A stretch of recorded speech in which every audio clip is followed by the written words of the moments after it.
Little known fact about Venom. He likes to celebrate victories over his enemies with sweet air guitar solos. Hey guys, Jordan here, and today I'm taking a look at the Spider-Man Movie Classics Venom from Spider-Man 3.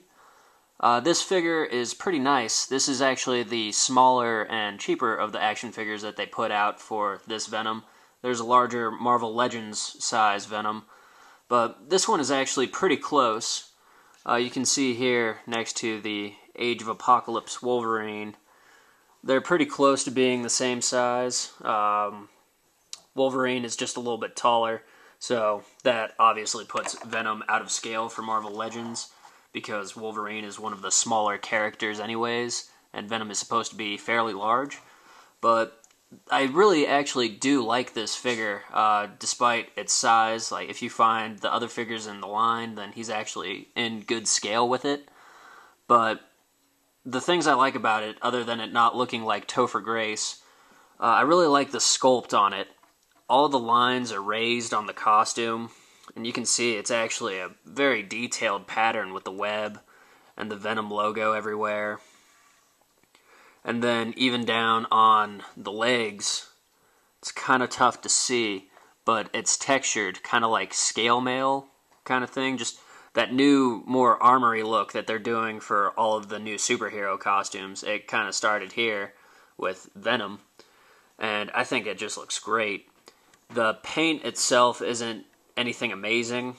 It's really just dark gray with the lighter gray on top to bring out the logo and everything. The eyes are silver, which I think looks really cool. And I really like the tongue there.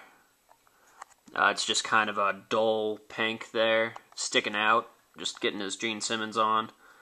But yeah, I really like the sculpt of this guy. The big drawback on him is articulation, though. Upper body articulation is alright. The head can move up and down a little bit and spin 360. The arms can go all the way around and lift up at the shoulder. There's no bicep joint, so you can't swivel at the bicep, but it does have double jointed elbows, and the hand can turn. And the hands are in different poses. You can't move the fingers or anything, but there's that hand. There's the other hand. And then he's got the diaphragm joint, so you can move down a little bit, and then you can move back a little more. So not a whole lot of back and forth on it. But you can rotate that 360. But there's no waist joint. I kind of like figures that have both the waist joint and the diaphragm articulation. Just gives them more options.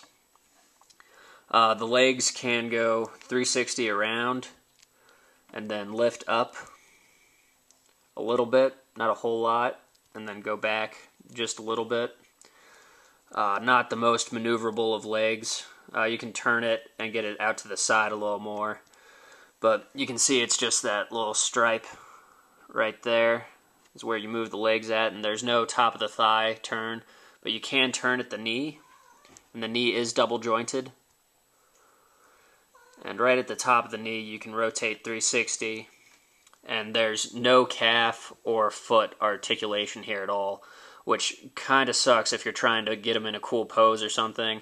It really limits how he's able to balance, because you can't move the feet around to get him into a sturdier position. So that part's a little weak, but really you can't expect much more from one of these smaller, cheaper action figures. Like, this isn't Marvel Legends line, but I still think this guy looks really good. Like I said, just the sculpt on him is great, and if you're looking for a smaller toy than Marvel Legends, I'd say this is a good option. It's still very highly detailed, but if you're going more for the Marvel Legends, then I'd say, yeah, the other one is better. It's a little bigger. The paint's done a little better on it. Like on this one, the colors are a little dull on the costume compared to the Marvel Legends one. That one has blacker blacks and just brighter silvers and everything. But I actually am pretty pleased with this figure. This is my first Venom that I've gotten. I have to pick up some more, but yeah, for a movie line and especially considering the movie that he came from, I'd say, like, for me right now, this is the best part about Spider-Man 3. Alright guys, thanks for watching, and I hope you subscribe.